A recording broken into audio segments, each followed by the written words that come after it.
Kung wala, tutuloy na natin ang kasalang ito. Stella. What are you doing here? I just want to witness Kevin's wedding.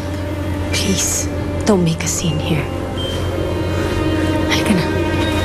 Tina. Sorry.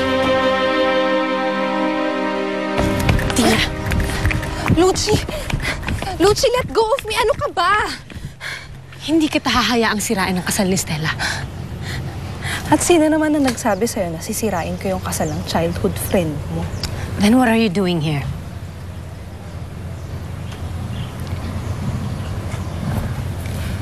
I just want to witness their wedding and I want to wish them good luck. Come on, Nina. Really?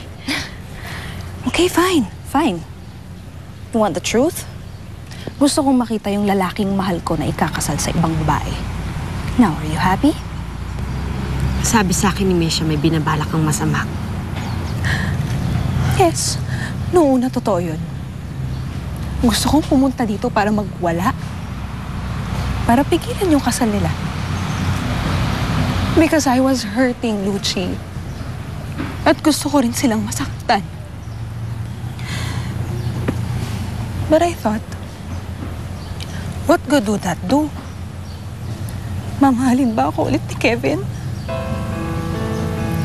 Babalik ba siya sa akin? I don't think so. Magagalit lang siya sa akin. And I know isusumpa niya ako. And I don't want that to happen. Okay lang sa akin mawala si Kevin. Huwag lang siya magagalit.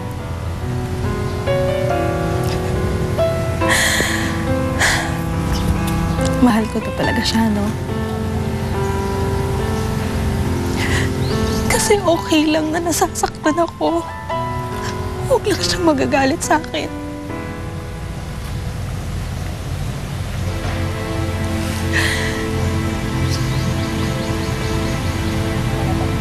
Ang tanga-tanga ko, Lucci. Kasi pinakawalat ko yung lalaking mahal ko pala.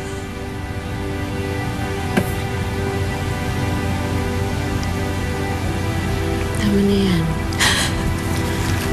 Makakahanap ka rin naman ibang lalaki mapapalit mo kay Kevin eh.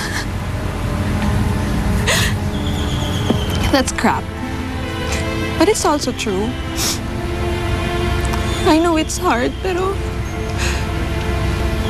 makakahanap din ako ng lalaking mamahalin ko ng totoo.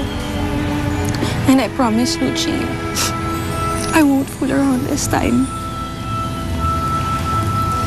Pag nakita ko yung lalaking ipapalit ko kay Kevin, hindi ko na siya pakakawalan.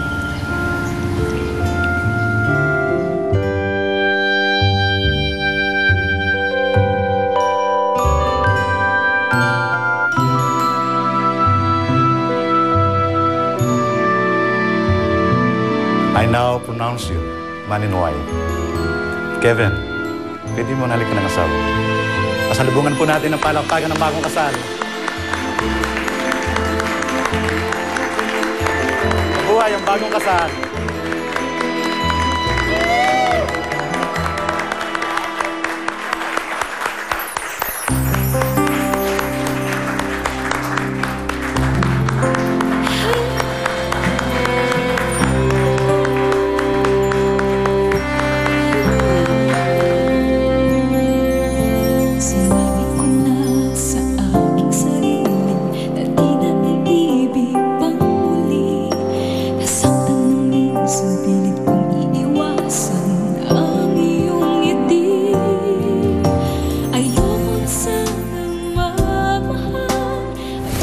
Magwawala yata si Cheryl.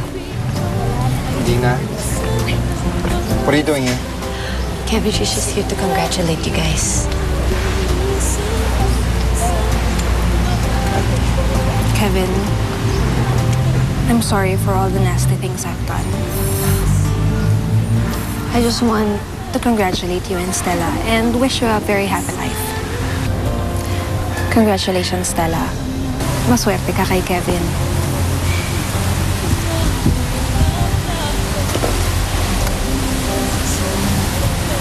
alagaan mo si Kevin. He's a good man. Mawawala si Sherry Hill. Okay? Wala tayong problema.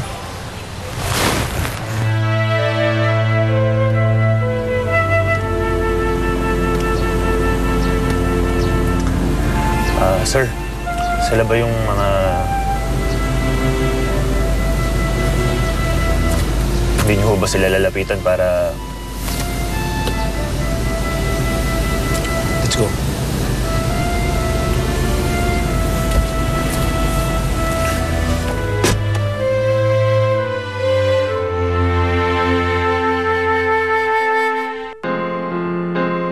So, when can we expect their answer? Mr. Takuyama said they'll get back to me tomorrow morning. I see you've started without me. I thought you weren't coming. Hindi ba kasal ng anak mo? Kasal sa isang babaeng hindi ko matatanggap kahit kailan. Baka masuka lang ako sa simbahan. Kahiya naman sa pare. So, what have you taken up so far? Okay, we found out that